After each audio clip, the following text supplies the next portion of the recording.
Hi, ഞങ്ങൾ സൈലത്തിലെ 2026 NEET aspirants ആണ്. 2018-ലും 2023-ലും Keralam face ചെയ്യേണ്ടിയിരുന്ന ഒരു മഹാമാരി അല്ലെങ്കിൽ നിപ്പയെ ആദ്യം തന്നെ ഐഡന്റിഫൈ ചെയ്ത ഒരു ലെജൻഡറി ഡോക്ടറാണ്. ദാറ്റ് ഇസ് ഡോക്ടർ അനൂപ് കുമാറാണ് നമ്മുടെ ഒപ്പം ഉള്ളത്. Hi doctor. സാറിന്റെ ജേർണിയും എക്സ്പീരിയൻസും ഒക്കെ അറിയാൻ നമ്മൾ ഭയങ്കര ക്യൂരിയസ് ആണ്. ഒരു കോമൺ ഫീവറിൽ നിന്നും അതൊരു നിപ്പയാണെന്നുള്ളൊരു ഒരു ലോങ് ജേർണി. അപ്പൊ അത് സാർ ഐഡന്റിഫൈ ചെയ്യുകയും അത് ആ മൊമെന്റ് എങ്ങനെയാ സാർ അത് ഹാൻഡിൽ ചെയ്തത്? ഞാൻ ക്രിട്ടിക്കൽ കെയർ മെഡിസിനിൽ വർക്ക് ചെയ്യുന്ന ഒരു ഡോക്ടറാണ്. ക്രിട്ടിക്കൽ കെയർ മെഡിസിൻ എന്ന് പറഞ്ഞു കഴിഞ്ഞാൽ നമ്മൾ ഐസിയുയിൽ വരുന്ന ഗുരുതരാവസ്ഥയിലുള്ള രോഗികളെ ചികിത്സിക്കുന്ന ഒരു വിഭാഗമാണ്. അപ്പൊ നമുക്ക് എപ്പോഴും ഇതേപോലെ ഗുരുതരാവസ്ഥയുള്ള രോഗികളാണ് വരാറ്. ഇത് 2018 മെയ് മാസത്തിൽ ഞാൻ കോഴിക്കോട് ബേബി മെമ്മോറിയൽ ഹോസ്പിറ്റലിൽ വർക്ക് ചെയ്യുമ്പോഴാണ് ആദ്യം തന്നെ രാത്രി ഒരു പനിയും അതേപോലെ തന്നെ അതിന്റെ കൂടെ ഈ ശ്വാസതടസ്സമായിട്ട് ഒരാള് ഹോസ്പിറ്റലിലേക്ക് വരുന്നതും അതിന്റെ കൂടെ പെരുമാറ്റത്തിലും ചില വ്യത്യാസങ്ങൾ ഉണ്ടായിരുന്നു. അപ്പൊ പനിയും അതിന്റെ കൂടെ തന്നെ നമ്മളെ ബോധ നിലവാരത്തിന് വ്യതിയാനവും വരുമ്പോഴാണ് നമ്മൾ അതിനെ എൻസെഫലൈറ്റിസ് എന്ന് പറയാം, AES എന്ന് പറയും നമ്മളെ ഭാഷയിൽ, അക്യൂട്ട് എൻസെഫലൈറ്റിക് സിൻഡ്രോം എന്ന് പറയും. അപ്പൊ ആ രീതിയിൽ നമ്മളൊരു രോഗിക്ക് സംശയിച്ചു കഴിഞ്ഞാൽ നമ്മൾ ആദ്യം ചെയ്യുക ഈ തലയുടെ ഒരു സ്കാൻ ചെയ്തിട്ട് സ്കാനിങ്ങിൽ വേറെ എന്തെങ്കിലും തലച്ചോറിൽ ബുദ്ധിമുട്ടുണ്ടോ, ഈ തലച്ചോറിലെ ഈ പ്രഷർ നോർമൽ ആണോ എന്ന് നോക്കും. കാരണം പ്രഷർ നോർമൽ ആണെങ്കിൽ മാത്രമേ നമുക്ക് ഈ നട്ടലിൽ നിന്ന് നീര് കുത്തിയെടുക്കാൻ പറ്റുള്ളൂ. CSF അനാലിസിസ് എന്ന് പറയും. പ്രഷർ കൂടുതലാണെങ്കിൽ നമുക്ക് CSF അനാലിസിസ് ചെയ്യാൻ പറ്റില്ല. അപ്പൊ അതിന്റെ ഭാഗമായിട്ട് ഇവരെ ആദ്യം CT എടുത്തു. CT എടുത്തിട്ട് തലച്ചോറിലെ പ്രഷർ കൂടുതലായിരുന്നു, അതുകൊണ്ട് തന്നെ നമുക്ക് അന്ന് CSF ചെയ്യാൻ പറ്റിയില്ല. പിന്നീട് അവർ ICUലേക്ക് മാറ്റി. ICUലേക്ക് മാറ്റി പിന്നെ കാലത്ത് ഞാൻ വരുമ്പോഴാണ് നമ്മൾ കൂടുതൽ ഡോക്ടർമാർ കാണുന്നതും ഡിസ്കഷനിൽ ഇടപെടുകയും ചെയ്യുന്നത്. എന്റെ വീട് ഉള്ളിയേരി അടുത്താണ് വീടുള്ളത്. ഇവരെ വീട് പേരാമ്പ്രയ്ക്ക് അടുത്താണ്. ഇവരെ ഫാമിലിയിലുള്ള തന്നെ ഒരാള് എന്റെ കൂടെ, ഞാൻ മുമ്പ് ഈ കോഴ്സ് കഴിഞ്ഞിട്ട് ആദ്യം മിംസിലായിരുന്നു വർക്ക് ചെയ്തത്, ഇവിടെ തന്നെ വർക്ക് ചെയ്തത്. അപ്പൊ ആ സമയത്ത് എന്റെ കൂടെ വർക്ക് ചെയ്ത ഒരു മെയിൽ നേഴ്സിന്റെ കസിനാണ് ഇദ്ദേഹം. അപ്പൊ ആ രീതിയിലാണ് അവർ എന്റെ അടുത്തേക്ക് വരുന്നത്. അതുകൊണ്ടാണ് എനിക്ക് അവരെ നാട്ടുകാരെന്നുള്ള രീതിയിൽ കുറച്ചും കൂടെ ഒരു റാപ്പോ നല്ല രീതിയിൽ ഉണ്ടായിരുന്നു. അപ്പൊ അതുകൊണ്ട് തന്നെ അവർക്ക് കാര്യങ്ങൾ അങ്ങോട്ടും ഇങ്ങോട്ടും പറയാനും മനസ്സിലാക്കാനും കുറച്ചുകൂടി എളുപ്പമുണ്ടായിരുന്നു. അപ്പൊ രാവിലെ വന്ന് സംസാരിച്ചപ്പോഴാണ് മനസ്സിലാവുന്നത് ഇവന്റെ ഒരു ബ്രദർ ഏകദേശം 2 ആഴ്ച മുമ്പേ കോഴിക്കോട് മെഡിക്കൽ കോളേജിൽ വെച്ചിട്ട് ഏകദേശം ഇതേ രീതിയിൽ തന്നെ സിമിലർ ആയിട്ടുള്ള സിംറ്റംസ് വന്നിട്ട് ഡെത്ത് ആയിട്ടുണ്ടെന്ന് മനസ്സിലായി. അതേപോലെ തന്നെ ഈ രോഗി കുറച്ച് സമയം കഴിഞ്ഞപ്പോഴേക്ക് തന്നെ ശ്വാസതടസ്സം കൂടുന്നു, അവരെ വെന്റിലേറ്ററിലേക്ക് മാറ്റേണ്ട ഒരു സ്ഥിതി വരുന്നു. അപ്പൊ വെന്റിലേറ്ററിലേക്ക് മാറ്റി കഴിയുമ്പോൾ നമ്മൾ സാധാരണ ഈ എൻസെഫലൈറ്റിസും അവർക്ക് ഇതേ രീതിയിൽ ബോധത്തിൽ വ്യത്യാസം വരെയും വെന്റിലേറ്ററിലേക്ക് മാറ്റാന്നൊക്കെ വരുന്നത് നമ്മളെ സംബന്ധിച്ചിടത്തോളം അത് അത്ര അപൂർവമായിട്ട് കാണുന്നതല്ല. ക്രിട്ടിക്കൽ കെയറിൽ വർക്ക് ചെയ്യുന്ന ഡോക്ടർമാർ സ്ഥിരമായിട്ട് കാണുന്ന ഒരു സിറ്റുവേഷനാണ്, അല്ലെങ്കിൽ ന്യൂറോളജിയിലെ വിഭാഗത്തിലെ ഡോക്ടർമാർ കാണുന്ന ഒരു സിറ്റുവേഷനാണ്. പക്ഷെ നമ്മൾ അതിനെ വെന്റിലേറ്ററിലേക്ക് മാറ്റിയ ശേഷവും അതിനോട് അനുബന്ധിച്ച് നമ്മൾ കണ്ട പല കാര്യങ്ങൾ അല്ലെങ്കിൽ രോഗിയിൽ നമ്മൾ ഒബ്സർവ് ചെയ്യുന്ന സമയത്ത് നമ്മൾ ഏതൊരു രോഗി ICUവിൽ ക്രിട്ടിക്കലായിട്ട് വരുമ്പോഴും കൃത്യമായ ഒരു ഡയഗ്നോസ് ഇല്ലെങ്കിൽ നമ്മൾ ഡയഗ്നോസിലേക്ക് എത്തുന്നത് 2-3 കാര്യങ്ങളിലൂടെയാണ്. ആദ്യം അതിന്റെ ഹിസ്റ്ററി, ഏത് രീതിയിലൊക്കെയാണ് രോഗങ്ങൾ വന്നത്. രണ്ടാമത് നമ്മൾ രോഗിയെ പരിശോധിക്കുമ്പോഴും രോഗിയെ നിരീക്ഷിക്കുമ്പോഴും കാണുന്ന ചില വ്യത്യാസങ്ങൾ.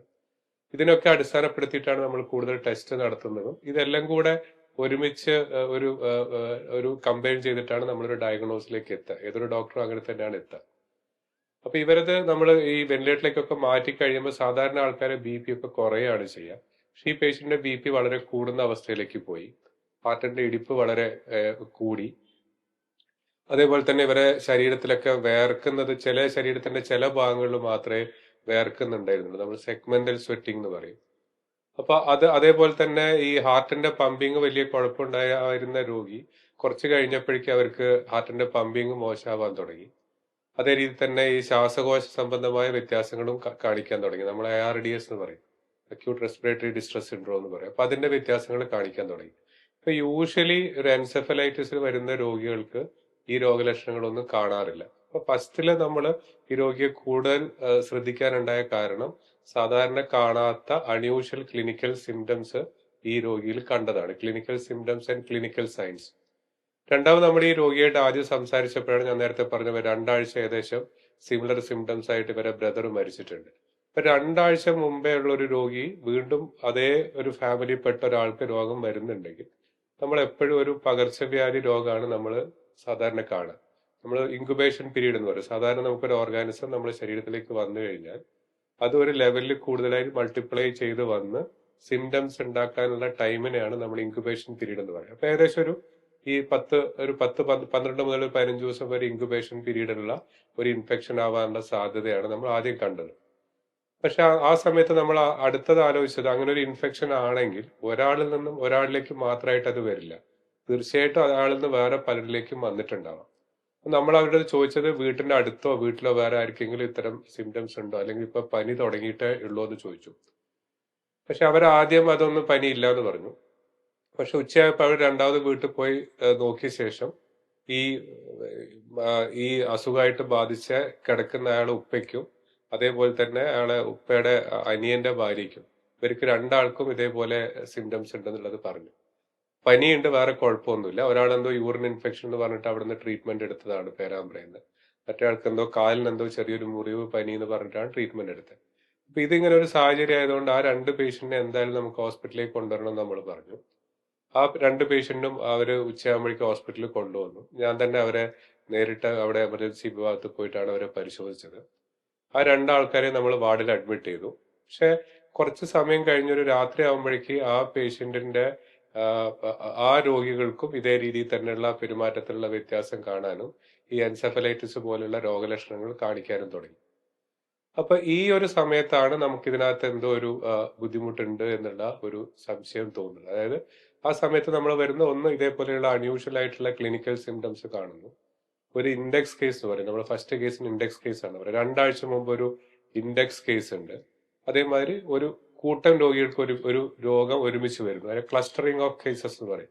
അപ്പൊ ഇതെല്ലാം കൂടെ ഒരുമിച്ച് വരുമ്പോൾ ഒരു സാധാരണ രീതിയിലല്ലാത്ത ഒരു വൈറസ് ആണെന്നുള്ളത് ഒരു സംശയം രൂപപ്പെടുകയും അതിന്റെ അടിസ്ഥാനത്തിൽ എന്റെ അന്നത്തെ ഒരു വളരെ ക്ലോസ് ആയിട്ടുള്ള ഒരു വൈറോളജിസ്റ്റ് ഉണ്ടായിരുന്നു, ഡോക്ടർ അരുൺ കുമാർ എന്ന് പറഞ്ഞിട്ട്.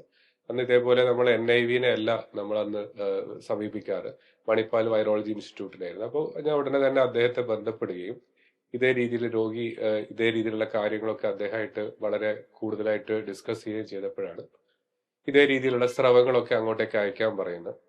അപ്പൊ നമ്മൾ ഫസ്റ്റ് പേഷ്യന്റിന്റെ തന്നെ ഈ ത്രോട്ട് സ്വാബും നട്ടലിലെ ഫ്ലൂയിഡും യൂറിനും ബ്ലഡും ഒക്കെ നമ്മൾ അങ്ങോട്ടേക്ക് അയക്കുന്നു. ഇതേ സമയത്ത് തന്നെ നമ്മൾ ബാക്കി അഡ്മിറ്റ് ചെയ്ത മറ്റ് രോഗികളും മോശമാവാൻ തുടങ്ങി. നെക്സ്റ്റ് ഡേ രാവിലെ ആകുമ്പോഴേക്ക് ഈ രോഗി മരണപ്പെട്ടു. ഈ മരണപ്പെട്ട സമയത്ത് നമുക്ക് കൃത്യമായ ഡയഗ്നോസ് ഇല്ല.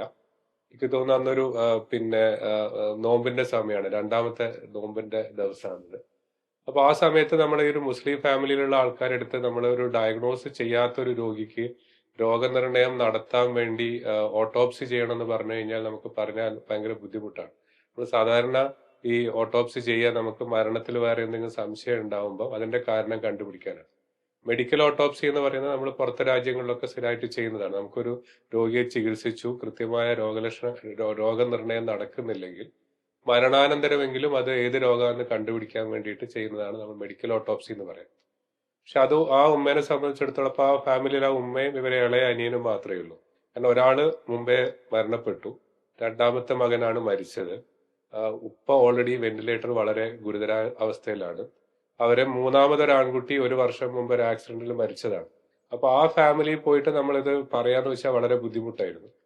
അപ്പൊ ആ സമയത്ത് അത് നമ്മളെ ലോക്കലായിട്ടുള്ള പലരെയും അതിനകത്ത് ഇടപെടിക്കാൻ പറ്റി. അവര് ആ സമയത്ത് ആ ഭാഗത്തൊക്കെ പരിചയമുള്ള ആൾക്കാരുണ്ടായിരുന്നുണ്ട്.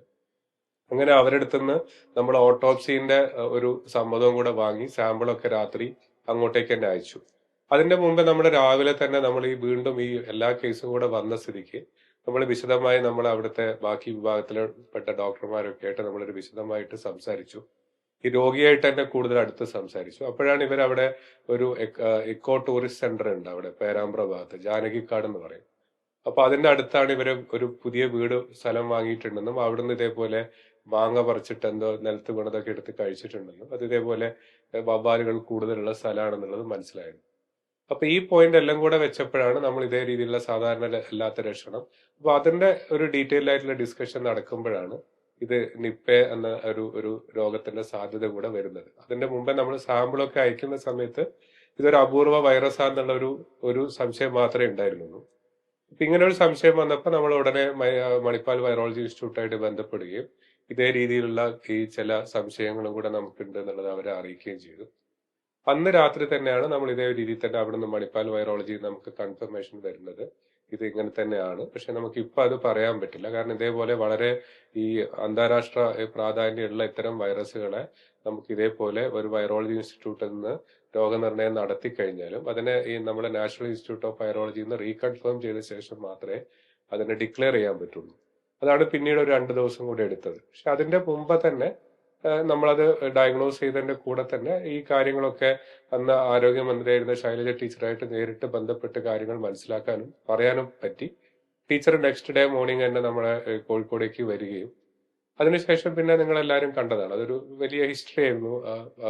കോഴിക്കോടായാലും കേരളത്തിലായാലും ഒക്കെ തന്നെ ലോകത്ത് പല സ്ഥലത്ത് നിപ്പ വന്നിട്ടുണ്ടെങ്കിലും മാസങ്ങൾക്ക് ശേഷമാണ് രോഗനിർണയം നടത്തിയത്. അപ്പൊ ആദ്യമായിട്ടാണ് ഒരു സ്ഥലത്ത് രോഗി വന്ന് 48 മണിക്കൂറിന് മുമ്പേ ഉള്ളിൽ തന്നെ കൃത്യമായി രോഗനിർണയം നടത്താൻ സാധിച്ചത്.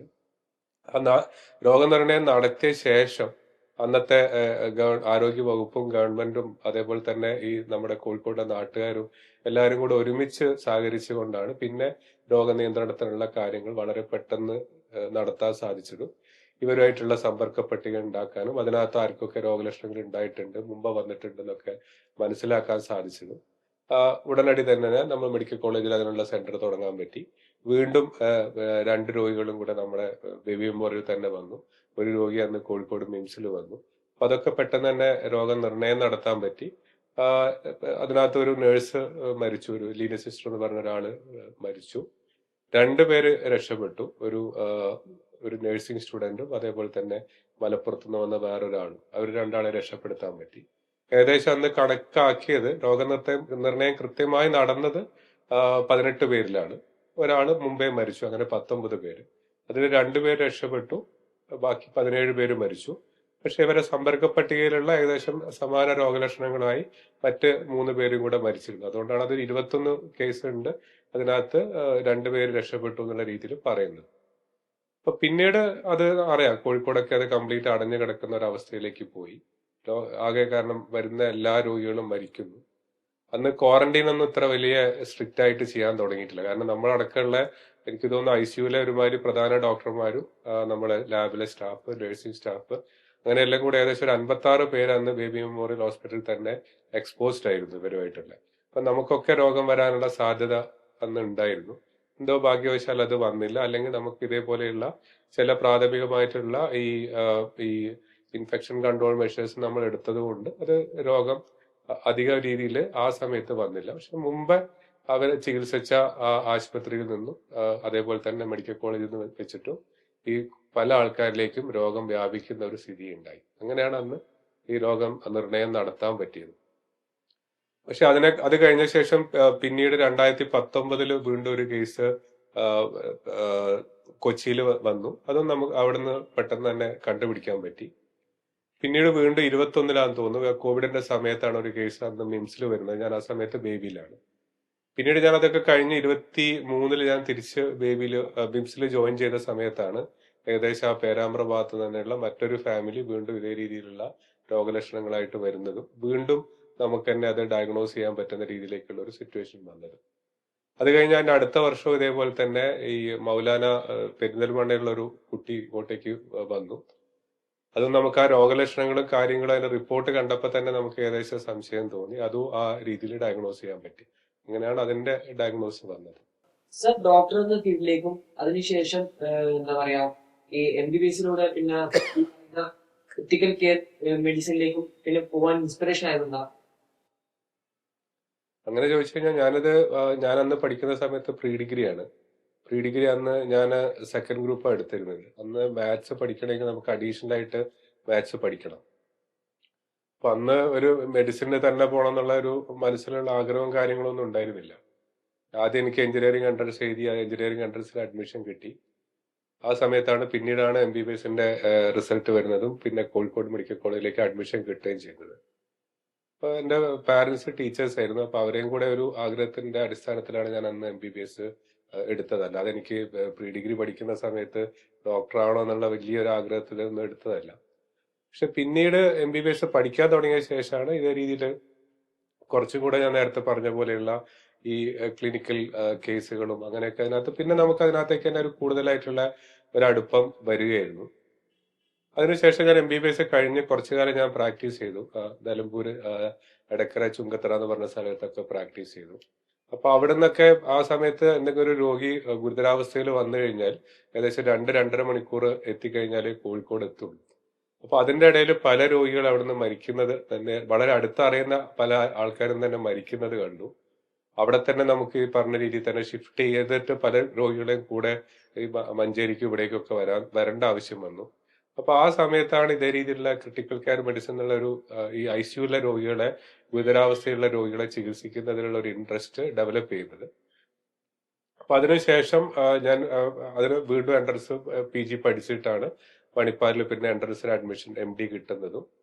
MD കിട്ടിക്കഴിഞ്ഞ ശേഷമാണ് അന്ന് എന്നെ MBBS കോഴിക്കോട് പഠിക്കുന്ന സമയത്ത് നമ്മൾ മെഡിസിന്റെ പ്രൊഫസർ ഉണ്ടായിരുന്നു, ഡോക്ടർ PC ഈശോ എന്ന് പറയും സാറ്. പിന്നെ അവസാനം ഇവിടെ കഴിഞ്ഞ വർഷം ഇവിടെ നമ്മളെ ചികിത്സയിൽ തന്നെ ഇരിക്കുന്നപ്പോഴാണ് അദ്ദേഹം മരണപ്പെട്ടത്. പ്രായാധിക്യമായി കൊണ്ടുള്ള അസുഖം കൊണ്ടാണ്. അപ്പൊ അദ്ദേഹമാണ് നമ്മൾ അന്ന് ക്ലിനിക്കൽ മെഡിസിനിലുള്ള അതിന്റെ ഇമ്പോർട്ടൻസും എങ്ങനെയൊക്കെയാണ് ഇതേപോലെ ഒരു അസുഖം വരുമ്പോൾ ഡയഗ്നോസ് ചെയ്യുക, അതല്ലെങ്കിൽ ഒരു അപൂർവ രോഗം വരുമ്പോൾ അതിനകത്ത് ഡയഗ്നോസ് ചെയ്യുന്നതിനകത്തുള്ള ഒരു ത്രില്ല്, അല്ലെങ്കിൽ ഒരു ഡിറ്റക്റ്റീവ് എങ്ങനെയാണോ ഒരു കേസ് കണ്ടുപിടിക്കുന്നത്, അതേ രീതിയിൽ തന്നെ ഒരു മെഡിസിന്റെ കേസ് വരുമ്പോൾ അതിനെങ്ങനെയാണ് നമുക്ക് അതിന്റെ ഡയഗ്നോസിലേക്ക് എത്തുന്നത് എന്നൊക്കെ ഉള്ളത് നമുക്ക് അന്നത്തെ MBBS സ്റ്റുഡൻസിനും PG സ്റ്റുഡൻസിനും ഒക്കെ സാർ ഒരു വലിയ ഇൻസ്പിറേഷൻ ആയിരുന്നു. അപ്പൊ സാറിന് ഞാൻ ഇതേപോലെ പഠിക്കുന്ന കാലത്തും പിന്നീടൊക്കെ വളരെ അടുത്ത് കോണ്ടാക്ട് ചെയ്യുന്നുണ്ടായിരുന്നു.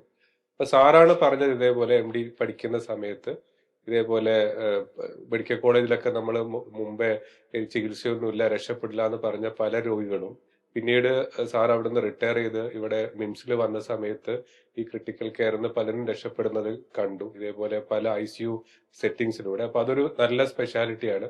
അപ്പൊ നീ അതുകൊണ്ട് എന്തായാലും അത് എടുക്കണം എന്നുള്ള ഉപദേശം സാറാണ് തന്നത്. അതുകൊണ്ട് തന്നെ ഞാൻ MD കഴിഞ്ഞ ഉടനെ തന്നെ ഈ ക്രിട്ടിക്കൽ കെയറിലെ അന്ന് ഫെലോഷിപ്പ് ആണുള്ളത്. ഇപ്പോഴതിന് DM-ഉം DRNB ഒക്കെ തുടങ്ങി. അന്ന് ഫെലോഷിപ്പേ ഉള്ളൂ. അപ്പൊ ഞാൻ അന്ന് ഫെലോഷിപ്പിൽ ജോയിൻ ചെയ്തു. പിന്നീട് ഫെലോഷിപ്പ് കഴിഞ്ഞ പാട് തന്നെയാണ് ഞാനിന്ന് കോഴിക്കോട് മിംസില് തിരിച്ചു വരുന്നത്. എനിക്ക് 2010 ഞാൻ ഇവിടെ തിരിച്ചു വരുന്നത്. 13 വരെ ഞാൻ പിന്നെ ഇവിടെ 3 വർഷം ഇവിടെ വർക്ക് ചെയ്തു. പിന്നീട് ബേബി മെമ്മോറിയൽ ഹോസ്പിറ്റലിലേക്ക് മാറി. അവിടെ 10 വർഷം വർക്ക് ചെയ്തു.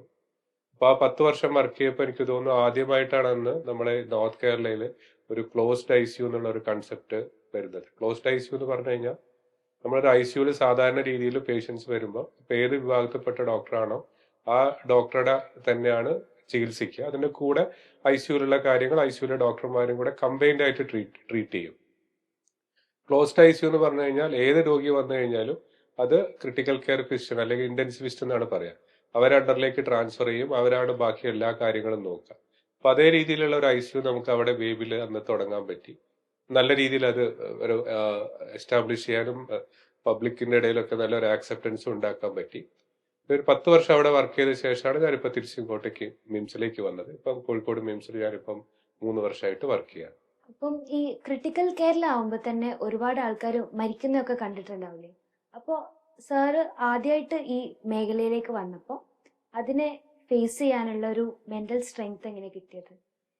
ഒരു മരണം ഒരു ഡോക്ടർ ആവുമ്പോ എന്തായാലും കാണും. അത് നമ്മളിപ്പോ ഞാൻ പറഞ്ഞ കോഴിക്കോട് മെഡിക്കൽ കോളേജിലാണ് പഠിച്ചത്.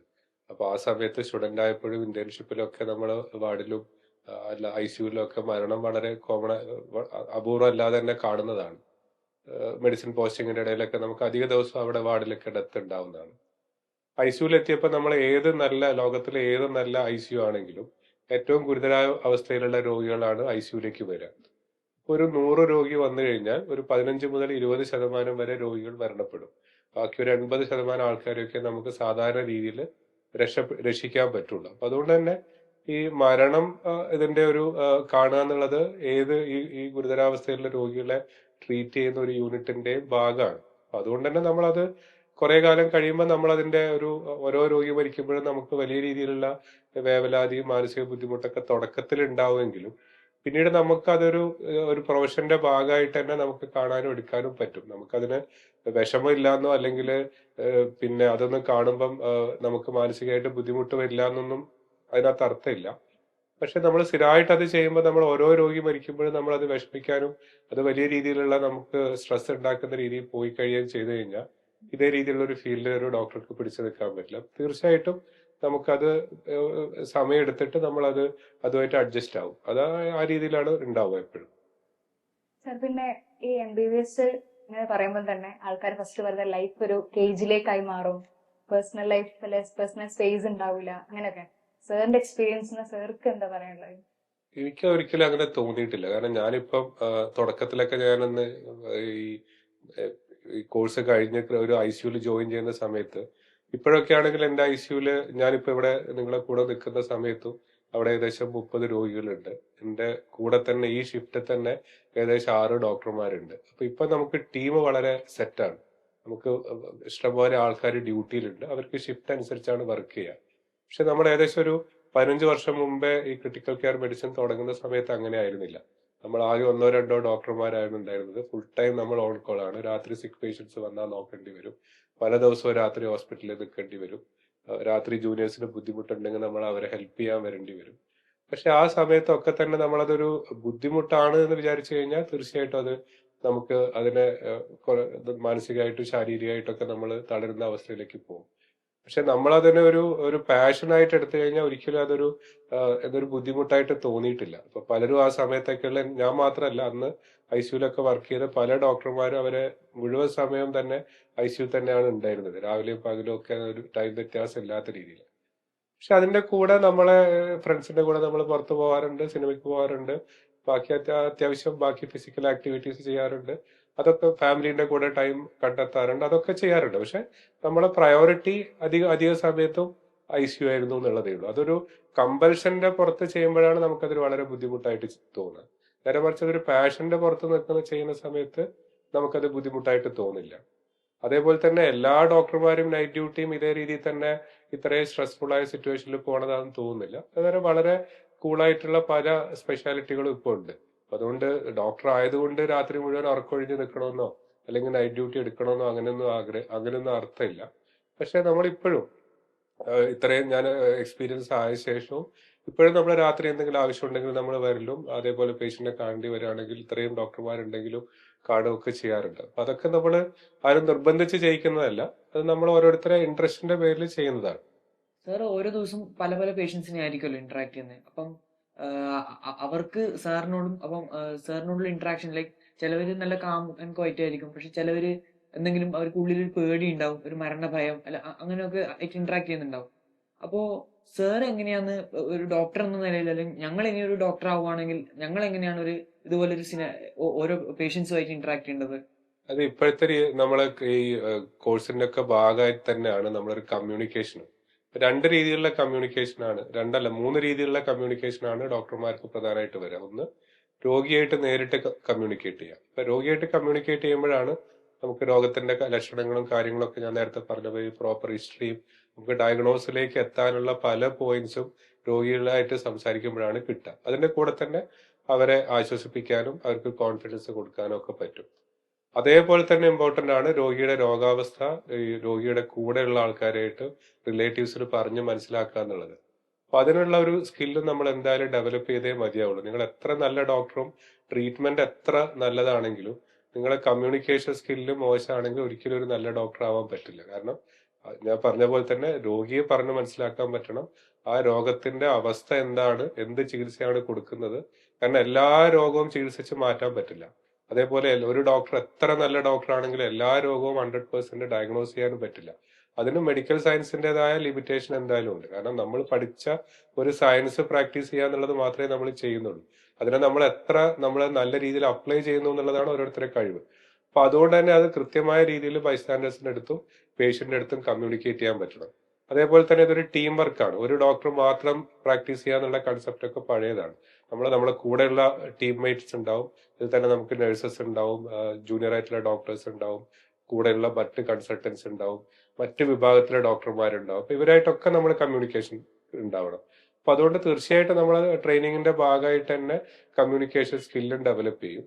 അതേപോലെ തന്നെ നമ്മൾ ഓരോരുത്തരുമായിട്ട് ഇന്ററാക്ട് ചെയ്യുന്നത് നമ്മൾ ഓരോരുത്തരുടെ കഴിവാണ്. ഇപ്പം എന്നെ സംബന്ധിച്ചിടത്തോളം എനിക്ക് കിട്ടിയൊരു ഗുണം എന്താണെന്ന് വെച്ചാൽ ഞാൻ സാധാരണ നാട്ടുപുറത്തെ ഗവൺമെന്റ് സ്കൂളിലൊക്കെ പഠിച്ചിട്ട് വന്നതാണ്. അപ്പൊ അതുകൊണ്ട് തന്നെ ഈ അങ്ങനത്തെ ആൾക്കാരായിട്ട് കുറച്ചുകൂടെ കമ്മ്യൂണിക്കേറ്റ് ചെയ്യാൻ എനിക്ക് എളുപ്പം തോന്നിയിട്ടുണ്ടായിരുന്നു. അപ്പൊ അത് ബാക്കി ആൾക്കാരൊന്നും കമ്മ്യൂണിക്കേറ്റ് ചെയ്യുന്നില്ല എന്ന് ഞാൻ പറയുന്നില്ല. ടൗണിൽ പഠിച്ച ആൾക്കാരും ഒക്കെ തന്നെ നല്ല രീതിയിൽ കമ്മ്യൂണിക്കേറ്റ് ചെയ്യുന്ന എത്രയോ ആൾക്കാരെ കണ്ടിട്ടുണ്ട്. പിന്നെ ഈ ഡോക്ടർമാര് സർവീസ് അല്ലേ ഈ എല്ലാവർക്കും ചെയ്യുന്നത്. പക്ഷെ ആരെങ്കിലും ഒന്ന് മരിച്ചു പോകുമ്പോൾ അത് മെഡിക്കൽ നെഗ്ലിജൻസ് ആണെന്നൊക്കെ പറഞ്ഞിട്ട് ന്യൂസും കേസൊക്കെ പോകുന്നതിനെ കുറിച്ച് അതാണ് പറയുന്നത്. അതൊരു പരിധി വരെ നമ്മുടെ കമ്മ്യൂണിക്കേഷനിൽ വരുന്ന വ്യത്യാസമാണ്. പക്ഷെ ചില ഇതിൽ നമ്മൾ എത്ര നല്ല രീതിയിൽ കമ്മ്യൂണിക്കേറ്റ് ചെയ്ത് കഴിഞ്ഞാലും ഇതേ രീതിയിലുള്ള കൺഫ്യൂഷൻസ് വരാം. പ്രത്യേകിച്ച് പബ്ലിക് ചില സമയത്ത് ഏത് രീതിയിലാണ് റിയാക്ട് ചെയ്യുക എന്നുള്ളത് പറയാൻ പറ്റില്ല. അപ്പൊ അങ്ങനത്തെ ഒരു സിറ്റുവേഷൻ വരുമ്പോഴും അതിനെ നമ്മൾ എങ്ങനെ ഫേസ് ചെയ്യാൻ പറ്റും എന്നുള്ളത് തീർച്ചയായിട്ടും നമ്മൾ പഠിക്കേണ്ടതാണ്. ഇതേ രീതിയിൽ തന്നെ ഡോക്ടർമാർക്ക് ഇതേ രീതിയിലുള്ള പല ബുദ്ധിമുട്ടുകളും നമ്മളിപ്പോ മീഡിയസിലൊക്കെ വായിക്കുന്നുണ്ടാവും.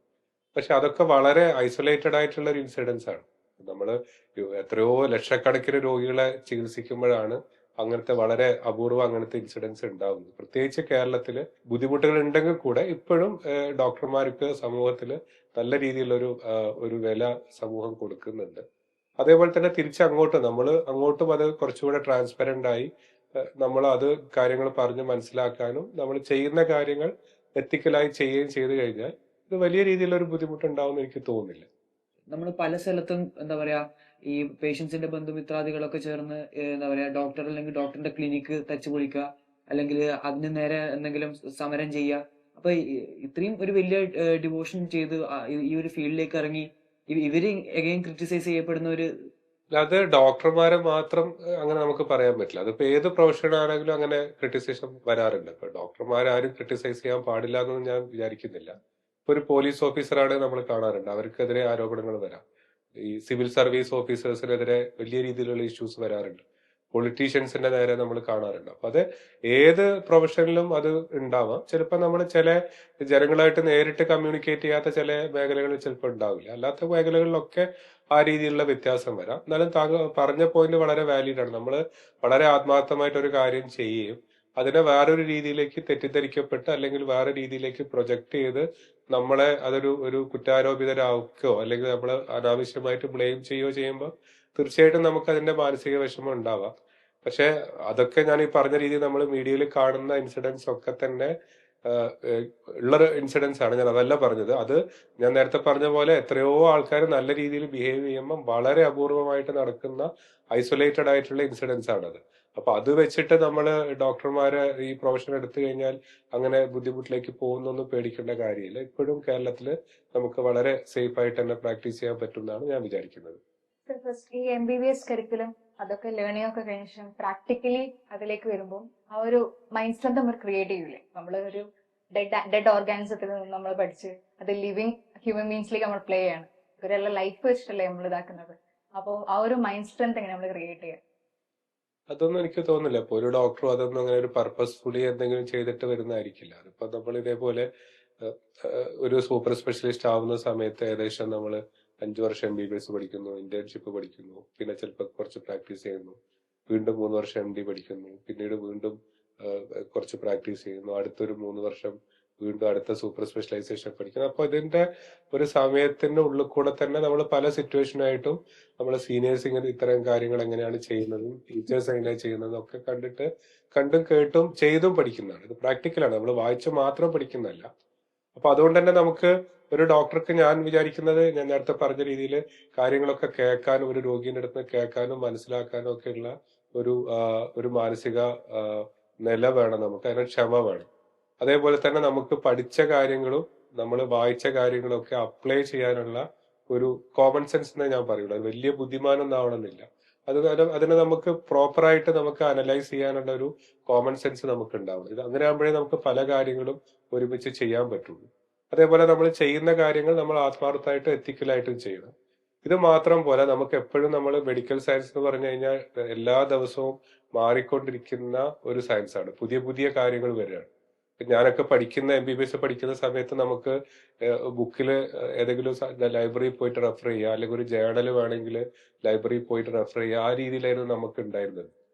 പിന്നീടാണ് നമ്മൾ അത് കുറച്ചുകൂടെ കഴിഞ്ഞപ്പോൾ നമുക്ക് ഓൺലൈൻ ജേർണൽസ് കിട്ടാൻ തുടങ്ങി. നമ്മൾ PGയിലൊക്കെ പഠിക്കുന്ന സമയത്തേക്ക് പല ജേർണൽസും നമുക്ക് ഓൺലൈൻ കിട്ടാൻ തുടങ്ങി, ഗൂഗിളിൽ സെർച്ച് ചെയ്യാൻ പറ്റാൻ തുടങ്ങി.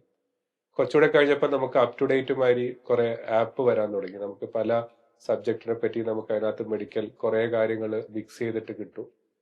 പിന്നീട് അങ്ങോട്ട് എനിക്ക് തോന്നുന്നു അവസാനത്തെ ഒരു 5 വർഷത്തിൽ വലിയ രീതിയിലുള്ള വ്യത്യാസങ്ങളാണ് ഇപ്പൊ വന്നത്. അപ്പൊ നമുക്കൊരു ഒരു ടോപ്പിക് ഇപ്പൊ ഒരു പ്രസന്റേഷൻ ഉണ്ടാക്കണേ തന്നെ ഇപ്പൊ AI ഒക്കെ അസിസ്റ്റഡ് ആയിട്ടുള്ള പല ടൂൾസും നമുക്ക് ലഭ്യമാണ്. അപ്പൊ നമ്മൾ അന്ന് ദിവസങ്ങളോളം ഒരു ടോപ്പിക് വായിച്ച് റിസർച്ച് ചെയ്ത് ഒരു സാധനം ഉണ്ടാക്കേണ്ടിയിരുന്നെങ്കിൽ ഇപ്പൊ നമുക്കത് AI ഒക്കെ വെച്ചിട്ടുള്ള പല പെർപ്ലക്സിറ്റി, ക്ലോഡ് AI അങ്ങനെ പല സാധനങ്ങളുണ്ട്, ചാറ്റ് GPT അങ്ങനത്തെ കുറെ സാധനങ്ങളുണ്ട്, നോട്ട്ബുക്കിലെല്ലാം. അപ്പൊ ആ സാധനത്തിലൊക്കെ വെച്ച് നമുക്ക് പ്രോപ്പറായിട്ട് കമാൻഡ് ചെയ്യാൻ പറ്റിക്കഴിഞ്ഞാൽ നമുക്ക് അതിന്റെ റിലേറ്റഡ് ആയിട്ടുള്ള ആർട്ടിക്കിൾസ് ഒക്കെ നമുക്ക് പെട്ടെന്ന് തന്നെ കിട്ടാൻ പറ്റും. അതിന്റെ നോട്ട്സും കാര്യങ്ങളൊക്കെ നമുക്ക് കുറച്ചും കൂടെ നമ്മളതൊരു എന്താ പറയാ ഒരു മോശമായിട്ട് ഉപയോഗിക്കുക എന്നുള്ളത് തോന്നുന്നില്ല ഇപ്പൊ. കാരണം നമുക്ക് അതിനെ കുറച്ചും കൂടെ എളുപ്പത്തിൽ കുറച്ചുകൂടെ കൂടുതൽ ഡാറ്റാസ് നമുക്ക് പെട്ടെന്ന് തന്നെ കിട്ടും. അത് ഉപയോഗിച്ച് നമുക്ക് ക്ലാസ് എടുക്കാനും പ്രസന്റേഷൻ ആക്കാനും വായിക്കാനും പറ്റും. അതേപോലെ തന്നെ ഇമെയിൽ വന്നപ്പോൾ നമുക്ക് ലോകത്തിലെ എവിടെ ആൾക്കാരായിട്ട് കണക്ട് ചെയ്യാൻ പറ്റുന്നതായിരുന്നു തുടക്കത്തിലുള്ളത്. പിന്നെയാണ് നമുക്ക് ഇതേപോലെ ഈ എക്സ് പോലെയുള്ള സാധനങ്ങൾ വന്നത്. അപ്പൊ അതോടുകൂടെ തന്നെ ലോകത്തിലെ ഇപ്പൊ ഞാനൊരു ക്രിട്ടിക്കൽ കെയറിലും അതേപോലെ ഇൻഫെക്ഷ്യസ് ഡിസീസിലും വർക്ക് ചെയ്യുന്ന ഒരാളാണെങ്കിൽ ലോകത്ത് മുഴുവൻ ഇത്തരത്തിലുള്ള ഈ വിഭാഗത്തിൽപ്പെട്ട ആൾക്കാരായിട്ട് എനിക്ക് കണക്ട് ചെയ്യാനും അവർ ഓരോ ദിവസവും കാണുന്നതും കേൾക്കുന്നതും വായിക്കുന്നതായിട്ടുള്ള കാര്യങ്ങൾ അവർ പോസ്റ്റ് ചെയ്യുന്നതും, അപ്പൊ അതല്ലെങ്കിൽ എന്തെങ്കിലും ഒരു പുതിയ ആർട്ടിക്കിൾ വരുമ്പോൾ അവർ പോസ്റ്റ് ചെയ്യുന്നു. അപ്പൊ നമ്മൾ അത് നോക്കിയാൽ തന്നെ നമുക്ക് ഓരോ ദിവസവും അപ്ഡേറ്റഡ് ആയിട്ട് നിൽക്കാം. ഞാൻ പറഞ്ഞത് ഒരു ഡോക്ടറുടെ ഒരു പഠനം, അതായത് PGയോ അല്ലെങ്കിൽ അതിന്റെ DMലോ നിൽക്കുമെന്ന് എനിക്ക് തോന്നുന്നില്ല ഒരിക്കലും. അങ്ങനെ നിന്നിട്ടുണ്ടെങ്കിൽ അയാൾ ഒരിക്കലും ഒരു നല്ല ഡോക്ടർ ആവാനും പോകുന്നില്ല. അത് എല്ലാ ദിവസവും എന്നുള്ള രീതിയിൽ അയാൾ ഓരോ പുതിയ പുതിയ കാര്യങ്ങൾ അപ്ഡേറ്റഡ് ആയി നിന്നാൽ മാത്രമേ അയാൾക്ക് ഒരു നല്ല ഡോക്ടർ ആവാനും ആ ഫീൽഡിൽ എക്സൽ ചെയ്യാനും പറ്റുള്ളൂ. എനിക്ക് തോന്നുന്നു ഒരുമാതിരി എല്ലാ ഡോക്ടർമാരും അതേ രീതിയിൽ ചെയ്യുന്നുണ്ടെന്നാണ് ഞാൻ മനസ്സിലാക്കുന്നത്. നമുക്ക് അതനുസരിച്ചുള്ള ഈ കണ്ടിന്യൂയിങ് മെഡിക്കൽ എഡ്യൂക്കേഷൻ പ്രോഗ്രാംസ് ഉണ്ട് ഓരോ വിഭാഗത്തിൽപ്പെട്ട. ഇപ്പം ഞാൻ ക്രിട്ടിക്കൽ കെയർ മെഡിസിൻ ആണെങ്കിൽ നമുക്ക് അതിൻ്റെതായ ഓരോ സൊസൈറ്റീസ് ഉണ്ട്. അപ്പൊ നമുക്ക് കോഴിക്കോടാണെങ്കിൽ കോഴിക്കോട് ക്രിട്ടിക്കൽ കെയർ മെഡിസിന്റെ സൊസൈറ്റി ഉണ്ട്. നമുക്ക് എല്ലാ മാസവും ആ ഗ്രൂപ്പ് ഡിസ്കഷൻസും കാര്യങ്ങളും ഒക്കെ ഉണ്ടാവും. അപ്പൊ അത് കൂടാതെ വേറെ അതിന്റെ നാഷണൽ ലെവലിലുള്ള കോൺഫറൻസ് കാര്യങ്ങളൊക്കെ ഉണ്ടാവും. അപ്പൊ അതിനകത്തൂടെ നമ്മൾ ഓരോ കാര്യങ്ങളും പുതുതായിട്ട് അപ്ഡേറ്റ് ചെയ്യണം. അപ്പോഴാണ് നമുക്ക് പുതിയ അസുഖങ്ങളെ പറ്റി, പുതിയ ചികിത്സാ രീതികളെ പറ്റി, പുതിയ എക്യുപ്മെന്റ്സിനെ പറ്റി, ഇതിനെപ്പറ്റിയൊക്കെ നമുക്ക് കൂടുതൽ പഠിക്കാൻ പറ്റുള്ളൂ. അതേ രീതി ഞാൻ പറഞ്ഞില്ല, ഇപ്പോഴത്തെ എനിക്ക് തോന്നുന്നു ഞാൻ ഇപ്പൊ ഒരു 5-6 മാസത്തിൽ ഞാൻ വായിക്കുന്നതോ അല്ലെങ്കിൽ കൂടുതൽ പഠിക്കാൻ ശ്രമിക്കുന്നതോ ആയ സാധനം അധികവും AI-നെ എങ്ങനെ നമുക്ക് ഉപയോഗപ്പെടുത്താന്നുള്ളതാണ്. കാരണം നമ്മളൊക്കെ മുമ്പ് ഒരു റയർ ആയിട്ടുള്ള ഒരു കേസ് വന്നിട്ടുണ്ടെങ്കിൽ ഞാൻ ഇപ്പോഴും തിരിച്ചെപ്പോഴും ആലോചിക്കാറുണ്ട്. അന്ന് ആ നിപ്പ ഡയഗ്നോസ് ചെയ്ത സമയം ഇപ്പോഴായിരുന്നെങ്കിൽ അന്ന് ഈ പറയുന്ന ഇത്ര ഈ രീതിയിലുള്ള രോഗലക്ഷണങ്ങളുണ്ട്, 2 ആഴ്ച മുമ്പ് ഒരാൾ മരിക്കുന്നു, പിന്നെ ഇതേ രീതിയിലുള്ള കാർഡിന്റെ അടുത്ത് നിന്നൊക്കെയാണ് വന്നതെങ്കിൽ എനിക്ക് തോന്നുന്നു പ്രോപ്പറായിട്ട് AI ചിലപ്പോൾ എനിക്ക് കുറച്ചും കൂടെ നല്ല രീതിയിൽ കാര്യങ്ങൾ ഇന്ന ടെസ്റ്റുകളൊക്കെ ചെയ്യാന്ന് പറയുമ്പോൾ എനിക്ക് അതിനെ പെട്ടെന്ന് അതിനെ കൂടെ വായിക്കാം. അത് AI-നെ ഡിപ്പെൻഡ് ചെയ്തിട്ടില്ല. AI-ക്ക് കുറെ പ്രശ്നങ്ങളുണ്ട്. ഒരു ഡോക്ടർ ഒരിക്കലും AI-നെ മുഴുവനായി ഡിപ്പെൻഡ് ചെയ്യാൻ പാടില്ല. പക്ഷെ ഹലൂസിനേറ്റിംഗ് എന്നൊക്കെ പറഞ്ഞാൽ അതിന്റെ ഭാഗത്തേക്ക് പോകുന്നില്ല. എന്നാലും നമുക്ക് അതിനെ വളരെ നല്ല രീതിയിലേക്ക് ഉപയോഗപ്പെടുത്താൻ പറ്റും. അതേ രീതിയിൽ നമ്മളൊക്കെ ക്ലാസ് എടുക്കാൻ വേണ്ടി പല ആൾക്കാരിലും വിഭാഗത്തിലൊക്കെ ക്ലാസ് എടുക്കാൻ പോകുന്നതാണ്. അപ്പൊ മുമ്പൊക്കെ നമുക്കൊരു ടോപ്പിക് കിട്ടിക്കഴിഞ്ഞാൽ ദിവസങ്ങളോളം അതിന്റെ ആർട്ടിക്കിളൊക്കെ വായിച്ച് ഓരോ ആർട്ടിക്കിൾ അതിനകത്ത് നമ്മൾ ആദ്യമൊക്കെ നമ്മൾ ഡൗൺലോഡ് ചെയ്ത് അത് മാർക്ക് ചെയ്തിട്ടായിരുന്നു നമ്മൾ വായിച്ചുകൊണ്ടിരുന്നത്. പിന്നീട് അത് നമ്മൾ പിന്നെ ലാപ്ടോപ്പിൽ തന്നെ അത് ഹൈലൈറ്റ് ചെയ്ത് പഠിക്കാൻ തുടങ്ങി, അതിൽ നിന്ന് നോട്ട്സ് എടുക്കാൻ തുടങ്ങി. പിന്നെ അത് കോപ്പി പേസ്റ്റ് ചെയ്തിട്ട് അതിനകത്ത് നിന്ന് കാര്യങ്ങൾ ഉണ്ടാക്കാൻ തുടങ്ങി. പിന്നെയാണ് നമ്മൾ ഐപാഡൊക്കെ വന്നപ്പോൾ അത് കുറച്ചുകൂടി എളുപ്പമായത്. അപ്പൊ അതിനേക്കാളൊക്കെ നമുക്ക് ആ ഡാറ്റാസ് കൊടുത്തു കഴിഞ്ഞാൽ അതിനകത്ത് തന്നെ നമുക്ക് ഈ കുറച്ചുകൂടെ കൺസൈസ് ആയിട്ടുള്ള കാര്യങ്ങൾ ചെയ്യാൻ പറ്റും. പെട്ടെന്ന് നമുക്ക് കാര്യങ്ങൾ നമ്മളെ ഐഡിയ അതിനകത്ത് കൂടെ കൊടുത്തിട്ട് കുറച്ചുകൂടെ നല്ല രീതിയിലുള്ള കാര്യങ്ങൾ ചെയ്യാൻ പറ്റും. അപ്പൊ എനിക്ക് തോന്നുന്നു ഇനി ഒരു വലിയ രീതിയിലുള്ള ഒരു ഡെവലപ്മെന്റ് മെഡിസിനിൽ വരാൻ പോകുന്നത് ഈ AI-ന്റെ അപ്ലിക്കേഷൻസും അത് വെച്ചിട്ട് നമുക്ക് പുതിയ കാര്യങ്ങൾ ഡെവലപ്പ് ചെയ്യാന്നുള്ള കാര്യങ്ങളായിരിക്കും മെഡിസിനിൽ ഒരു വലിയ രീതിയിലുള്ള ഒരു റവല്യൂഷണറി ചേഞ്ചസ് ഇനി വരും. ഇപ്പൊ തന്നെ വന്നു കഴിഞ്ഞു, ഇനി കൂടുതൽ വരും എന്നുള്ളതാണ് തോന്നുന്നത്. അപ്പൊ തീർച്ചയായിട്ടും ഒരു ഡോക്ടർ എന്നുള്ള രീതിയിൽ അതെങ്ങനെ യൂട്ടിലൈസ് ചെയ്യും എന്നുള്ളത് നമ്മൾ മനസ്സിലാക്കണം. നമ്മൾ മുമ്പ് കമ്പ്യൂട്ടർ വന്നപ്പോൾ അതിനെങ്ങനെ നമ്മൾ യൂട്ടിലൈസ് ചെയ്തു, അതേപോലെ തന്നെ ഈ AI അതിന്റെ റിലേറ്റഡ് സാധനങ്ങളൊക്കെ നമുക്ക് എങ്ങനെ നമ്മളെ പ്രാക്ടീസിലേക്കും നമ്മളെ പേഷ്യൻസിന്റെ ബെനിഫിറ്റിന് വേണ്ടി അതേ രീതിയിൽ തന്നെ നമുക്ക് ഇതേപോലെയുള്ള അസുഖങ്ങൾ കണ്ടുപിടിക്കുന്നതിനൊക്കെ എങ്ങനെ ഉപയോഗപ്പെടുത്താൻ പറ്റും എന്നുള്ളത് ഓരോരുത്തരും പഠിക്കണം. അപ്പൊ അത് അങ്ങനെ നമ്മൾ ഓരോ കാര്യങ്ങൾ പുതുതായിട്ട് ചെയ്യുമ്പോഴാണ് നമുക്ക് ഒരിക്കലും ബോറടിക്കില്ല. അപ്പൊ നമുക്ക് കൂടുതൽ വായിക്കാൻ തോന്നും, കൂടുതൽ പഠിക്കാൻ തോന്നും. അപ്പൊ അത് ഒരു പുതിയ പേഷ്യന്റ് വരുമ്പോൾ അതിനകത്തേക്ക് അപ്ലൈ ചെയ്യാൻ തോന്നും. അപ്പൊ അതൊരു ത്രില്ലിംഗ് ആണ്. ഒരു ഡിറ്റക്റ്റീവ് എങ്ങനെയാണോ ഒരു കേസ് കണ്ടുപിടിക്കുന്നത് എന്നുള്ള രീതിയിലേക്ക് തീർച്ചയായിട്ടും ഒരു ഡോക്ടർക്ക് അതൊരു ആ രീതിയിലേക്കുള്ള ഒരു മെഡിക്കൽ ഡിറ്റക്റ്റീവിന്റെ പോലെയുള്ള ഒരു മൈൻഡ് വരികയും തീർച്ചയായിട്ടും ഇതേ രീതിയിലുള്ള പല അസുഖങ്ങളും അതേ രീതിയിൽ തന്നെ ചികിത്സാ രീതികളൊക്കെ നമുക്ക് മനസ്സിലാക്കാനും ചെയ്യാനും ഒക്കെ സാധിക്കും. സർ ഇപ്പൊ പറഞ്ഞില്ലേ എന്നും പഠിച്ചുകൊണ്ടിരിക്കുകയാണ്, അപ്പം എൻഡ്ലെസ് ആയിട്ട് ഇൻഫർമേഷൻ വന്നുകൊണ്ടിരിക്കുകയല്ലേ. നമ്മൾ തന്നെയാണെങ്കിൽ ഒരു എക്സാം കഴിഞ്ഞ് മറ്റന്നാൾക്കുള്ള എക്സാമിന് ഏകദേശം മറന്നിട്ടുണ്ടാവും. അപ്പം ഈ പഠിക്കുന്ന കാര്യങ്ങളൊക്കെ മറന്നുപോകില്ലേ? പഠിക്കുന്ന വായിക്കുന്ന എല്ലാ കാര്യങ്ങളും ഒരാൾക്കും ലോകത്തിൽ മുഴുവനായിട്ട് ഓർമ്മ ഉണ്ടാവുമെന്ന് എനിക്ക് തോന്നുന്നില്ല. പക്ഷെ അങ്ങനെയല്ല. നമ്മളിപ്പോ ഒരു എക്സാമ്പിൾ, ഞാനിപ്പം എന്തെങ്കിലും ഒരു പുതിയൊരു അസുഖത്തിനെ പറ്റി വായിക്കുന്നു. അതല്ലെങ്കിൽ ഇപ്പൊ ഞാനിപ്പോ ഒരു എക്സാമ്പിൾ പറയുകയാണെങ്കിൽ, ഇപ്പൊ എനിക്ക് മറ്റന്നാൾ ഒരു ടോക്ക് ഉണ്ട് ഇവിടെ ഈ അവയവദാനത്തിനെ അനുബന്ധിച്ചുകൊണ്ട്. അതായത് ഈ മസ്തിഷ്ക മരണം സംഭവിച്ച ഒരു രോഗിയെ എങ്ങനെ മെയിൻറ്റെയിൻ ചെയ്യാന്നുള്ളതാണ് എനിക്ക് തന്ന topic. How to maintain a brain dead donor എന്നുള്ളതാണ്. അപ്പൊ ഞാൻ അതിന്റെ കുറെ റിലേറ്റഡ് ആയിട്ടുള്ള ആർട്ടിക്കിൾ വായിച്ചു, കാര്യങ്ങൾ വായിച്ചു. അപ്പൊ അത് മുഴുവനായിട്ട് എന്റെ മനസ്സിലുണ്ടാവില്ല. പക്ഷെ അത് പ്രധാനമായിട്ടുള്ള കുറെ പോയിന്റ്സ് എന്തായാലും മൈൻഡിൽ ഉണ്ടാവും. അപ്പൊ അടുത്തൊരു ഒരു പേഷ്യന്റ് 2 3 4 പേഷ്യൻസ് വരുമ്പോൾ ഞാൻ പുതുതായിട്ട് പഠിച്ച കാര്യങ്ങൾ ആ പേഷ്യന്റിന്റെ അടുത്ത് അപ്ലൈ ചെയ്യുമ്പോൾ അത് നമ്മളെ മനസ്സിൽ തങ്ങി നിൽക്കും എന്നുള്ളതാണ്. അല്ലാതെ അത് വായിച്ചു വിട്ട് കഴിഞ്ഞാൽ നമുക്കത് മറന്നു പോകും. നേരെ മറിച്ച് അത് പ്രാക്ടിക്കലി നമ്മൾ അപ്ലൈ ചെയ്യുമ്പോൾ ആ കാര്യങ്ങളൊക്കെ നമ്മളെ മനസ്സിൽ നിൽക്കും. കുറച്ചു കാലം കഴിഞ്ഞാൽ കുറച്ചു കാലം കഴിഞ്ഞിട്ട് ആ ഫീൽഡിൽ നിന്ന് വേറൊരു ഫീൽഡിലേക്ക് മാറി കഴിഞ്ഞാൽ ചിലപ്പോൾ എനിക്ക് അതിനെപ്പറ്റി ഓർമ്മ ഉണ്ടാവില്ല. അപ്പൊ ഞാൻ ഇതേപോലെ തന്നെ ഈ നിപ്പയും അതേപോലെയുള്ള കുറെ വൈറസ് രോഗങ്ങളെ പറ്റി മാത്രം കൂടുതലായിട്ട് പഠിക്കാൻ ശ്രമിച്ചു കഴിഞ്ഞാൽ അത്തരം രോഗികൾ വരുമ്പോൾ തീർച്ചയായിട്ടും ആ കാര്യങ്ങളൊക്കെ എന്റെ മനസ്സിൽ തങ്ങി നിൽക്കും. കുറച്ചു കാലം കഴിഞ്ഞാൽ നേരത്തെ പറഞ്ഞ പോലെ തന്നെ വേറെ ഒരു ടോപ്പിക്കിലേക്ക് എന്റെ ഇൻട്രസ്റ്റ് മാറിക്കഴിഞ്ഞാൽ ചിലപ്പോൾ ഈ കാര്യങ്ങളൊക്കെ ഞാൻ മറന്നു വരും. പക്ഷെ അപ്പോഴും നമുക്കൊരു രോഗി വരുന്ന സമയത്ത് മുമ്പേ വായിച്ച കാര്യങ്ങൾ എവിടെയെങ്കിലുമൊക്കെ നമ്മുടെ മനസ്സിലുണ്ടെങ്കിൽ അത് നമുക്ക് റീകളക്ട് ചെയ്യാനും അത് അപ്ലൈ ചെയ്യാനും പറ്റുന്നതാണ് എനിക്ക് തോന്നുന്നത്. സർ നേരത്തെ തന്നെ പറഞ്ഞല്ലോ, ഇപ്പം ഒരു MBBS അല്ലെങ്കിൽ ഒരു MDയും കൂടി കഴിഞ്ഞു വെച്ച ഒരു ഡോക്ടർ ഒരു നല്ല ഡോക്ടർ ആയിരിക്കില്ല എന്ന്. അപ്പം ഇതേപോലെ ഒരു വാസ്റ്റ് ഒരു ലേണിംഗ് പ്രോസസ് തന്നെയാണ് ഒരു ഡോക്ടറിന്റെ ലൈഫിൽ ഉണ്ടാവുന്നതും. എന്റെ ആഗ്രഹം ഒരു ന്യൂറോളജിസ്റ്റ് ആവാൻ, ന്യൂറോ സർജൻ ആവാനാണെങ്കിൽ ഇപ്പൊ ഒരു MBBSന്റെ ഒരു 5.5 yearsൽ ഞാൻ പല മാതിരി ഓർഗൻസ് ആൻഡ് ബോഡി അനാട്ടമി ആണല്ലോ എക്സ്പ്ലോർ ചെയ്യുന്നത്. അപ്പം അതില് ആ ഒരു ന്യൂറോ സർജൻ നേരത്തെ പ്രിപ്പയർ ചെയ്ത ഒരു കുട്ടിക്ക് ഒരു ന്യൂറോളജി സൈഡ് മാത്രം പഠിച്ചിട്ട് പിന്നെ അതിലേക്ക് എക്സ്കവേറ്റ് ചെയ്ത് MDയും പിന്നെ അതിലേക്ക് പോവാണെങ്കിൽ ആ ഒരു വ്യക്തിക്ക് ഭാവിയിൽ ഒരു സാധാരണ ഈ പ്രോസസ് കഴിയുന്ന ഒരാളെയും കാട്ടി കൂടുതൽ കോൺട്രിബ്യൂട്ട് ചെയ്യാൻ പറ്റൂലേ? അങ്ങനെയല്ല. നമുക്ക് സാധാരണ ഇപ്പൊ നമ്മുടെ മെഡിസിന്റെ കരിക്കുലം തന്നെ ബിൽഡ് ചെയ്തിരിക്കുന്നത്, ഇപ്പൊ ഞാനിപ്പോ ക്രിട്ടിക്കൽ കെയർ മെഡിസിനിലെ ഡോക്ടർ ആണെങ്കിലും അതിന്റെ ബേസിക് ആയിട്ടുള്ള എല്ലാ കാര്യങ്ങളും നമ്മൾ MBBS ലെവലിൽ പഠിക്കുമ്പോഴേ എനിക്കത് കൂടുതൽ ബാക്കി കാര്യങ്ങൾ പഠിക്കാൻ പറ്റുള്ളൂ. ഇപ്പൊ ഞാൻ അന്ന് ഇന്റേൺഷിപ്പിന്റെ സമയത്ത് കോഴിക്കോടൊക്കെ ആയതുകൊണ്ട് നമ്മൾ എത്രയോ ഡെലിവറി എടുത്തിട്ടുണ്ട്. എനിക്ക് തോന്നുന്നു 100-ലധികം ഡെലിവറി എടുക്കാൻ പറ്റിയിട്ടുണ്ട്. അപ്പം അതുകൊണ്ട് എനിക്ക് ഇപ്പൊ എന്താ കാര്യം, ഞാനിപ്പോ എന്തായാലും ഡെലിവറി എടുക്കാനൊന്നും പോകുന്നില്ല. പക്ഷെ അതുമായിട്ട് ബന്ധപ്പെട്ട ചില കാര്യങ്ങൾ വരുമ്പോൾ നമുക്ക് അതിപ്പോഴും അത് പല രീതിയിലും ഉപകാരപ്രദമാവും, ഞാനത് ചെയ്തിട്ടില്ലെങ്കിലും. അതേപോലെ അന്നത്തെ സർജറി പോസ്റ്റിങ്ങിന്റെ സമയത്തൊക്കെ നമ്മൾ പല മൈനർ സർജിക്കൽ പ്രൊസീജിയേഴ്സും നമുക്ക് ചെയ്യാൻ പറ്റിയിട്ടുണ്ട്. പക്ഷെ അതൊക്കെ കൊണ്ടാണ് നമ്മളെ പല സ്കില്ലും ഞാൻ വേറെ ചില പ്രൊസീജിയർ ചെയ്യുമ്പോൾ ആ സ്കില്ലൊക്കെ നമുക്ക് ഡയറക്ട്ലിയോ ഇൻഡയറക്ട്ലിയോ ആയിട്ട് യൂസ് ചെയ്തിട്ടുണ്ടാവാം. അപ്പൊ ഞാനത് MBBS ലെവലിലെ ഒരു ക്രിട്ടിക്കൽ കെയർ ഫോക്കസിലൂടെ പഠിക്കണമെന്ന് തോന്നുന്നില്ല.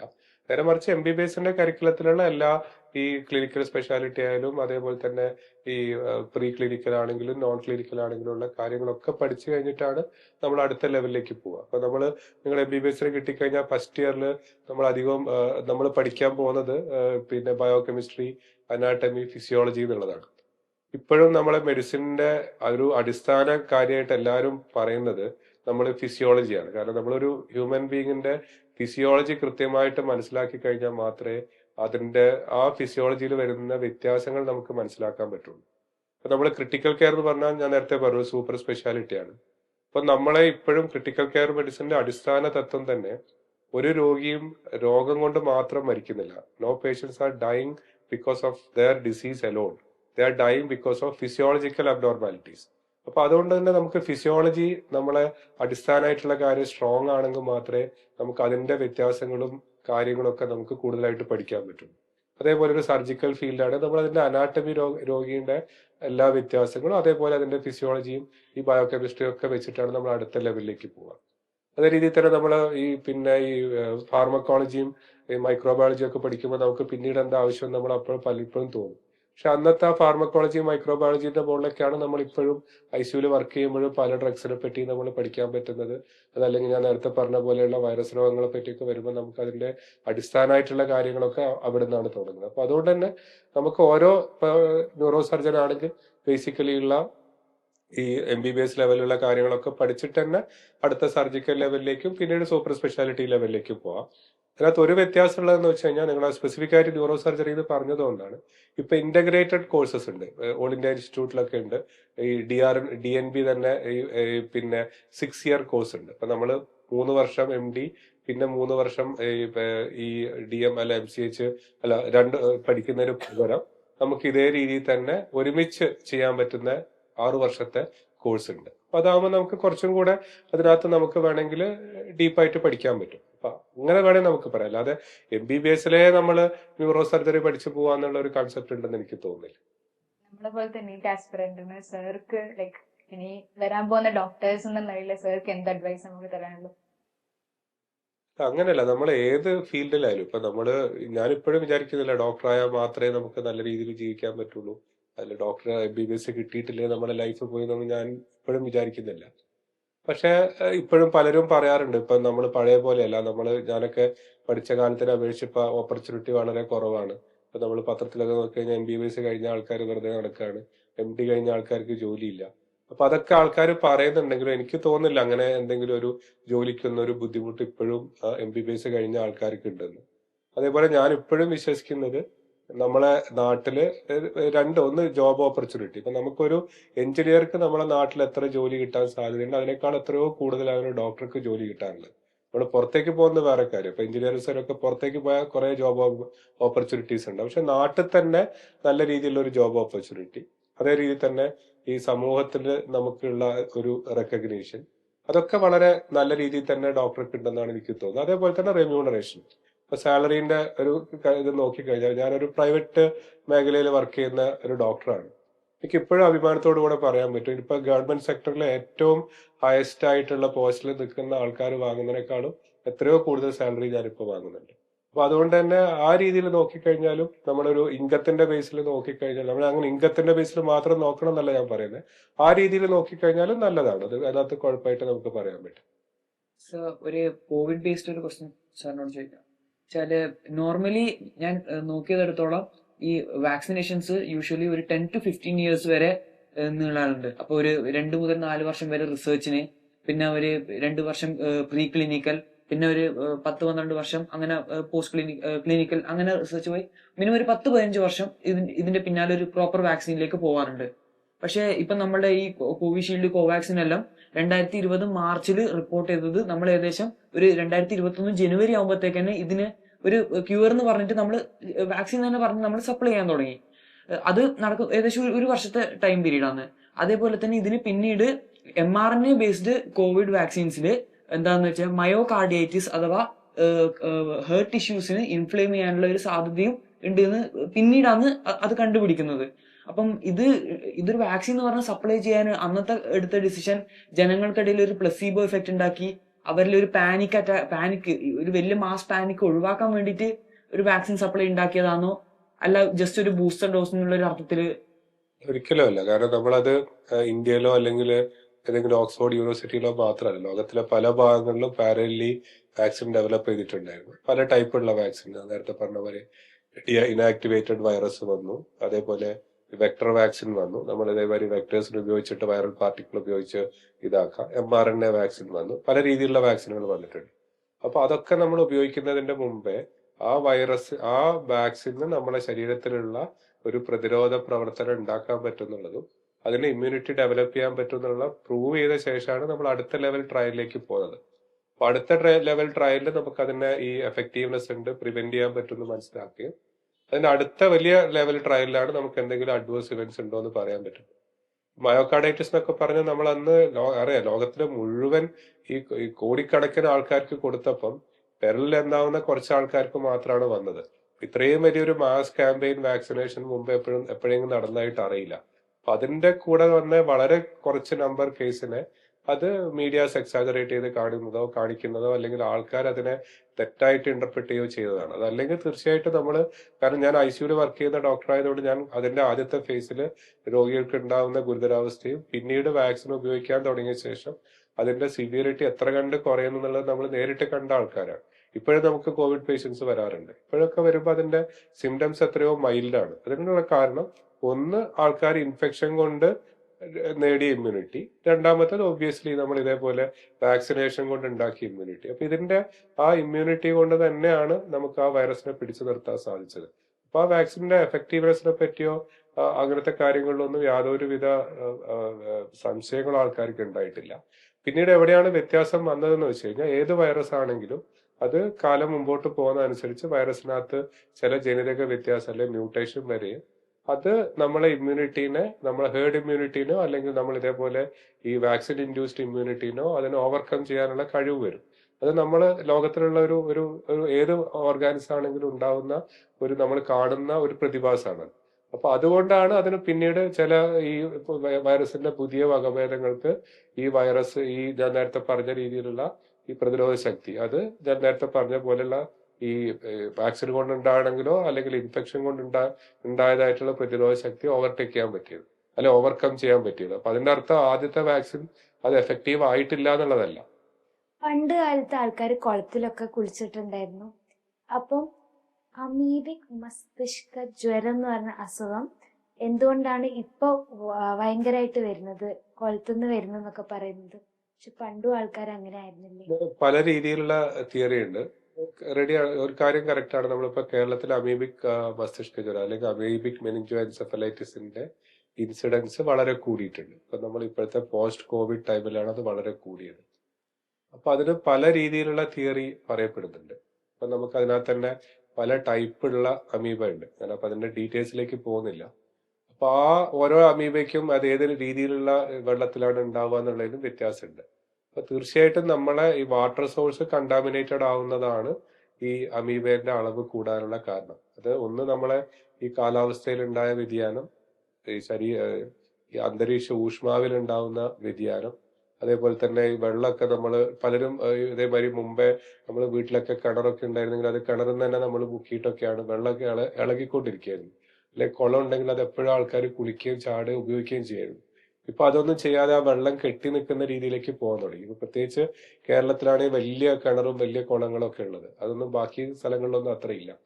അപ്പൊ അതൊക്കെ അതിന്റെ ഒരു കാരണമാവാം. അതേപോലെ തന്നെ നമുക്കിവിടെ പോപ്പുലേഷൻ ഡെൻസിറ്റി വളരെ കൂടുതലാണ്, അടുത്തടുത്തുള്ള വീടുകളുണ്ട്. അപ്പൊ അതുകൊണ്ട് തന്നെ നമ്മളെ ഈ പിന്നെ ഈ ടോയ്ലറ്റിൽ നിന്നുള്ള മാലിന്യങ്ങളും ഈ നമ്മുടെ ഡ്രിങ്കിങ് സോഴ്സുമായിട്ടൊക്കെ ഈ കോണ്ടാക്ട് വരാനും കണ്ടാമിനേറ്റഡ് ആവാനും ഒക്കെ ഉള്ള ചാൻസ് കൂടുതലാണ്. അപ്പൊ ഇതേപോലെ ഒരു മൾട്ടി ഫാക്ടോറിയൽ ഇഷ്യൂസ് കാരണമാണ് അത് കൂടുന്നത്, അല്ലാതെ ഒറ്റ കാരണം കൊണ്ട് വരുന്ന ഒരു കാര്യമല്ല. അതേപോലെ തന്നെ അത് ഇപ്പം മാത്രം വന്നതല്ല, മുമ്പും കേസുകൾ ഉണ്ടായിട്ടുണ്ട്, ഡയഗ്നോസ് ചെയ്തിട്ടുണ്ട്. പക്ഷെ അന്നുള്ളതിനേക്കാൾ ഇൻസിഡൻസ് കൂടിയിട്ടുണ്ട്. അതിൽ തന്നെ വേറെ ഏതെങ്കിലും രീതിയിലുള്ള ഫാക്ടേഴ്സും കൂടി ഉണ്ടോ എന്നുള്ളത് ഇപ്പോഴും അത് ഈ പഠനം നടന്നുകൊണ്ടിരിക്കുകയാണ്. ഒരു 100% ക്ലാരിറ്റിയിൽ നിങ്ങൾ പറഞ്ഞ പോലെ ഒരു ആൻസർ അതിൽ ഇപ്പോഴും വന്നിട്ടില്ല. അപ്പം ഈ ക്രിട്ടിക്കൽ കെയർ എന്ന് പറയുമ്പം അതിൽ വലിയൊരു ആസ്പെക്റ്റ് ആണല്ലോ ഡിസിഷൻ മേക്കിംഗ്.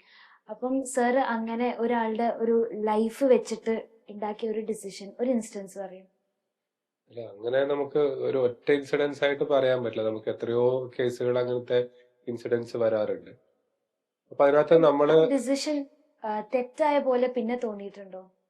അങ്ങനെയല്ല, നമ്മൾ ഒരു ഡിസിഷൻ എടുക്കുന്നത് എപ്പോഴും നമ്മൾ ആ സമയത്തെ രോഗിയുടെ അവസ്ഥ, നമുക്ക് അവൈലബിൾ ആയിട്ടുള്ള ചികിത്സാ രീതി, ആ സമയത്ത് നമുക്ക് നമ്മളെ ടെസ്റ്റിലൂടെയും പരിശോധനയിലെയും കൂടെ എത്തിയ നമ്മളൊരു ഡയഗ്നോസ്, ഇതിനെ ബേസ് ചെയ്തിട്ടാണ് നമ്മളൊരു ട്രീറ്റ്മെന്റ് പ്ലാൻ ഡിസൈഡ് ചെയ്യുന്നത്.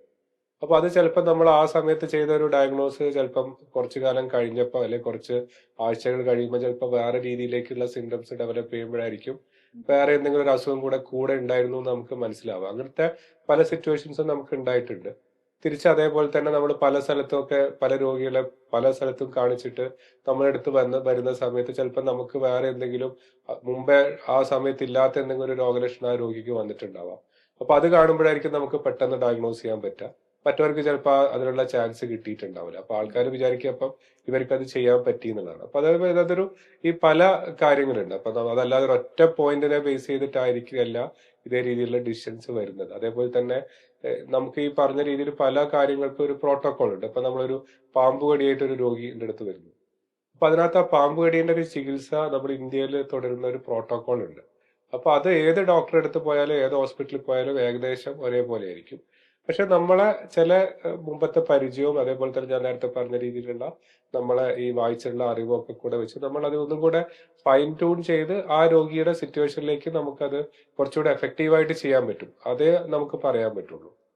അല്ലാതെ ഒരു പ്രത്യേക ഒരു ഡിസിഷൻ എടുത്ത് ഒരു രോഗിയെ രക്ഷിച്ചു എന്നോ അല്ലെങ്കിൽ ഏതെങ്കിലും ഒരു ഡിസിഷൻ എടുത്തതുകൊണ്ട് ആ രോഗി രക്ഷിക്കാൻ പറ്റിയില്ല എന്നോ ഒന്നും പറയാൻ പറ്റുമെന്ന് എനിക്ക് തോന്നുന്നില്ല. നമ്മളെ പോലെ ഇനി ഡോക്ടർ ആവാൻ പോകുന്ന ആൾക്കാരോട് സാർക്ക് എന്ത് മോട്ടിവേഷൻ തരാനുള്ളൂ? ഞാൻ നേരത്തെ പറഞ്ഞു, ഇത് എല്ലാ പ്രൊഫഷനെയും പോലെ തന്നെ ഒരു പ്രൊഫഷനാണ് ഡോക്ടറും.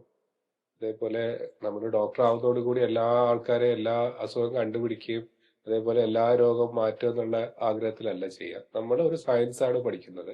അപ്പൊ ആ സയൻസിനെ വ്യക്തമായിട്ട് പഠിക്കാനും അതിനെ വ്യക്തമായിട്ട് നമുക്ക് അപ്ലൈ ചെയ്യാനും പറ്റുക. അതേപോലെ ഞാൻ നേരത്തെ പറഞ്ഞ പോലെ തന്നെ ഇതൊരിക്കലും ഒരു കമ്പൽഷനിൽ ചെയ്യേണ്ട ഒരു ജോലിയാണെന്ന് തോന്നുന്നില്ല.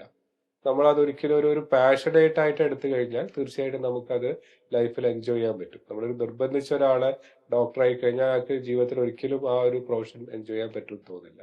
നേരെ മറിച്ച് അത് അതിന്റെ ഒരു ഇൻവോൾവ് ചെയ്തിട്ട് നമ്മൾ ചെയ്തു കഴിഞ്ഞാൽ തീർച്ചയായിട്ടും നമുക്കത് നല്ല രീതിയിൽ എൻജോയ് ചെയ്യാൻ പറ്റും. അതേപോലെ തന്നെ ഏറ്റവും മനുഷ്യത്വം ഉണ്ടാവേണ്ട ഒരാളായിരിക്കണം ഡോക്ടർ. നമ്മൾ നല്ല ഈ ഇതേപോലെ ഇതിൽ കാര്യങ്ങൾ സബ്ജക്ട് നോളജ് ഉണ്ട്, നല്ല രീതിയിൽ നമുക്ക് സ്കില്ലുണ്ട്. പക്ഷെ നമുക്ക് അയാൾക്ക് ഒരു മാനസിക പരിഗണന രോഗിയോട് ഇല്ലെങ്കിൽ ഒരിക്കലും അയാൾ നല്ല ഡോക്ടർ ആവില്ല. അപ്പൊ നമ്മൾ തീർച്ചയായിട്ടും അത് ആ രീതിയിലുള്ള ഒരു മാനസികാവസ്ഥ ഡോക്ടർക്ക് ഉണ്ടാവണം. ഞാൻ നേരത്തെ പറഞ്ഞ പോലെ തന്നെ കാര്യങ്ങൾ നമ്മൾ കമ്മ്യൂണിക്കേറ്റ് ചെയ്യാനുള്ള കഴിവ് നമുക്ക് വേണം. അപ്പൊ നമുക്ക് പിന്നെ ഈ ബാക്കി സ്കില്ലൊക്കെ വളരെ മോശമാണെങ്കിലും അല്ലെങ്കിൽ വളരെ നല്ലതാണെങ്കിലും കമ്മ്യൂണിക്കേറ്റ് ചെയ്യാൻ പറ്റുന്നില്ല, ചിലപ്പോൾ അയാളൊരു നല്ല ഡോക്ടർ ആവില്ല. പിന്നെ ഞാൻ നേരത്തെ പറഞ്ഞ പോലെ ഒരു ടീച്ചർ എപ്പോഴും ഒരു സ്റ്റുഡന്റ് ആയിരിക്കും എന്ന് പറഞ്ഞ പോലെ തന്നെ ഡോക്ടറും നമ്മുടെ ലൈഫ് മുഴുവൻ നമ്മൾ ഇതേപോലെയുള്ള, അത് ഏത് ഫീൽഡിലായാലും, അത് ഡോക്ടർ എന്നുള്ളത് മാത്രമൊന്നും ഞാൻ ഉദ്ദേശിക്കുന്നില്ല, ഏത് ഫീൽഡിലായാലും നമ്മൾ ആ ഫീൽഡിൽ പഠിക്കുന്ന കാര്യങ്ങൾ നമ്മൾ എപ്പോഴും അപ്ഡേറ്റഡ് ആയി നിൽക്കാനും അത് കൂടുതൽ പുതിയ കാര്യങ്ങൾ എന്തൊക്കെയാണ് ആ ഫീൽഡ് എന്നുള്ളത് നമ്മൾ അപ്പൊ പഠിക്കാനും അതിനെ നമ്മൾ കൃത്യമായിട്ട് അപ്ലൈ ചെയ്യാനും നമുക്ക് പറ്റണം. അതേപോലെ തന്നെ നമ്മളിപ്പോ MBBS കിട്ടി എന്നുള്ളത് കൊണ്ട് നമുക്ക് ഒരു വലിയ കാര്യമാവുന്നില്ല. അപ്പൊ നമുക്ക് അതൊരു തുടക്കം മാത്രമാണ്. ഞാൻ നേരത്തെ പറഞ്ഞു, MBBS കഴിഞ്ഞാൽ പിന്നെ ഇന്റേൺഷിപ്പ് ഉണ്ട്. അത് കഴിയുമ്പോഴേക്കും നമുക്ക് അടുത്ത എൻട്രൻസ് പഠിക്കേണ്ട സമയമായി. അപ്പൊ പിന്നെ അതിന് ഇതേപോലെ ഇതിനേക്കാളും സ്ട്രഗിൾ ആയിരിക്കും. അതിൽ പല സ്പെഷ്യാലിറ്റി നല്ല കോളേജ് കിട്ടണമെങ്കിൽ അതിനേക്കാളും ബുദ്ധിമുട്ടായിരിക്കും. എന്നാലും നമ്മളൊക്കെ പഠിക്കുന്നതിനേക്കാളും ഇപ്പൊ PG സീറ്റ് എത്രയോ ഇരട്ടി ആയിട്ടുണ്ട്. ഇരട്ടിയല്ല, ഞാനൊക്കെ പഠിക്കുമ്പോൾ ഒരു 10-20 അതിലധികം ഇരട്ടി സീറ്റ് ആയിട്ടുണ്ട്. അപ്പം അത് കഴിഞ്ഞിട്ട് MD കഴിഞ്ഞ ശേഷവും നമുക്ക് പണ്ടൊക്കെ MD കഴിഞ്ഞാൽ നമുക്ക് അവിടെ നിർത്തുന്ന രീതിയിലായിരുന്നു അധികം ആൾക്കാരും ചെയ്തിരുന്നത്. ഇപ്പം പക്ഷെ എല്ലാത്തിനും ഈ സബ് സ്പെഷ്യാലിറ്റീസ് ഉണ്ട്, സൂപ്പർ സ്പെഷ്യാലിറ്റീസ് ഉണ്ട്. അപ്പൊ നമ്മൾ വീണ്ടും ഇരുന്ന് ഒരു വർഷമൊക്കെ പഠിച്ച് അല്ലെങ്കിൽ 2 വർഷം പഠിച്ചിട്ടാണ്, അല്ലെങ്കിൽ അതിന്റെ കൂടെ തന്നെ നമ്മൾ MDയുടെ കൂടെ നല്ല രീതിയിൽ പഠിച്ചിട്ടാണ് പിന്നെ അടുത്ത സൂപ്പർ സ്പെഷ്യലൈസേഷന് പോകുന്നത് 3 വർഷം. അപ്പൊ ഇത്രയും വർഷം നമ്മൾ ഇതിന് ഡെഡിക്കേറ്റ് ചെയ്യാൻ ഉദ്ദേശിച്ചുകൊണ്ട് തന്നെ MBBS എടുക്കണം. ഞാൻ പറഞ്ഞ പോലെ തന്നെ നമ്മളൊരു ഡോക്ടറായി എന്തായാലും ഒരു നല്ല രീതിയിലേക്ക് എത്തണമെങ്കിൽ എന്തായാലും എല്ലാ ഫസ്റ്റ് ചാൻസ് കിട്ടിയാൽ തന്നെ നമുക്കൊരു 35 വയസ്സാകുമ്പോഴേക്ക് ഒരു പ്രൊഫഷനിലേക്ക് എസ്റ്റാബ്ലിഷ് ചെയ്യാൻ പറ്റുള്ളൂ. അത് മനസ്സിലായിക്കൊണ്ട് തന്നെ നമ്മൾ പോകണം. അല്ലാതെ നമ്മൾ MBBS കഴിഞ്ഞതോടുകൂടെ പണ്ടത്തെ പോലെ ആരും എസ്റ്റാബ്ലിഷ് ആയി വരുമെന്ന് എനിക്ക് തോന്നുന്നില്ല. സാറിന്റെ എല്ലാ തിരക്കും മാറ്റിവെച്ച് നമുക്ക് വേണ്ടി ഇത്രയും സമയം മാറ്റിവെച്ചതിന് ഒരു വലിയ thanks. Thank you so much. Thank you.